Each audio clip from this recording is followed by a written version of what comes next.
Royal greetings. My name's His Royal Majesty King Francis Kelechi Nwaneri III, the Paramount Chief of Africa, the founder of SWAF. SWAF means Southwestern African Forum Federation, and the Dean of Ambassador to the State of African Diaspora. Above all, I stand as the Paramount Chief of Africa for the past 7 years in the continent, whereby I do the work of resuscitation, revival, and restoration of African dignity. Thank you very much, His Royal Highness. Today, of course, we are looking at the issue related to Nigeria, because Nigeria is turning to 61 shortly, okay, in a few days. So we are looking at the issue relating to the security in the country. Just now, I was looking around to see what the people are thinking about the Nigeria situation. So I was seeing an article, I think that was published in Vanguard. Let me see if I can pull it out a little bit, at least just the title you can see. The country is gone. Only God can save Nigeria now. And I think a part of that article also read, at 61 years, Nigeria is full of enmity, full of divisions, hatred, ethnicity, a country that cannot pull themselves together. Everybody has responsibility. So ask yourself, the article says, have I played my own part? So let us start from there. What is the background of Nigeria? Let's pick it from there. What the governor has said, I think I will be seconding it one way or the other, because Nigeria is faced with several security threats. Nigeria is faced with several things that are waiting for them just like a lion. And as a continent, Nigeria is the firstborn of Africa, but it has almost sold its birthright for food. And in other ways, biblically, you saw a lot of people stood out in the Bible and spoke about the first sons who sold their birthright. As a king, I am saying that Nigeria is not exempted from such that has happened in the Bible. It's happening presently now because as an African, a lot of people, a lot of countries in Africa look forward to Nigeria.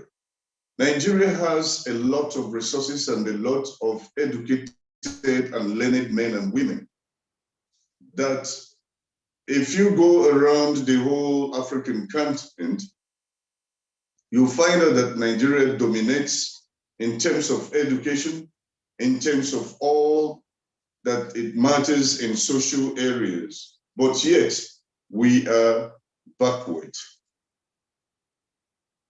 I wouldn't know whether I would say, because they say a fool at 40 is a fool forever. I wouldn't know if I should say we are still believing God, as the governor has said. We are still believing that God can turn around Nigeria. And for it to turn around Nigeria, the leaders have to also be turned around, and their mentality has to change from what it is. It's selfishness, greed.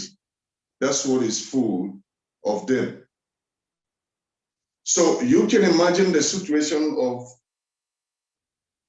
the jihad. You can imagine the situation of the banditry. You can imagine situation of name them, you will just be very surprised what is going on in Nigeria. Kidnaps, and you go down to the oil militant. Which one are you going to talk about? Separation is now the order of day in Nigeria. Separation of the Oduduwa state, separation of the Biafra. But of course, what do you expect? When people feel that they are not well led, when the center cannot hold, the surroundings fall apart. That's what Chinua Achebe has said in his popular novels he wrote some years back, or decades of years now. But I'm going to say that the situation of Nigeria can still be mendable. It can still be mendable if we have those who are not greedy, who are not selfish, who are not coming into power in Nigeria for the purpose of enriching themselves and community and their family. We need a Jesus in Nigeria. Or you can say Mohammed if you're a Muslim. I like that. Yes, we need that to come up on board, whereby a lot of sacrifices will be made. And those sacrifices is to say that, yes, we are standing out to save our nation and save the continent, because if Nigeria is better, other countries in Africa will also be bettered. Other countries will be bettered. Thank you. That's absolutely true. Yesterday, I was interviewing a professor in Addis Ababa. That is one of the things that we were highlighting also, looking at the potential that Nigeria has. He was saying that with the potential, with the education that is in Nigeria, that there is more educated people in Nigeria compared to the whole of the sub-Saharan Africa, which means that if Nigeria can get it right, then there is no way the whole of African continent cannot get it right. But if Nigeria gets it wrong, the spillover is going to destroy any successful country in Africa, because every 5 Africans, one of them is in Nigeria. So it is Absolutely. too important to be ignored. The success and failure of Nigeria is too important to be ignored. All right, with what you have said, Your Royal Highness, it appears that it is gloomy what we have today. The situation that we have in Nigeria today is absolutely gloomy. It's so sad, to say the least. But now, let's break it down piece by piece. Let's try to understand it from the beginning. Okay. All right. When Nigeria got independent in 1916, because we are moving towards 61 years now, because if a child was born in 1916, in few days' time, it will be 61 years. A man of 61 years, we cannot refer to him as a child. Okay, if we are looking at the affair of nations, in nationhood, civilization, people, Nigeria is still a child, no? But 60 years is definitely not small years, no? So at 1916, October 1st, what was the aspiration of these people that are called Nigeria?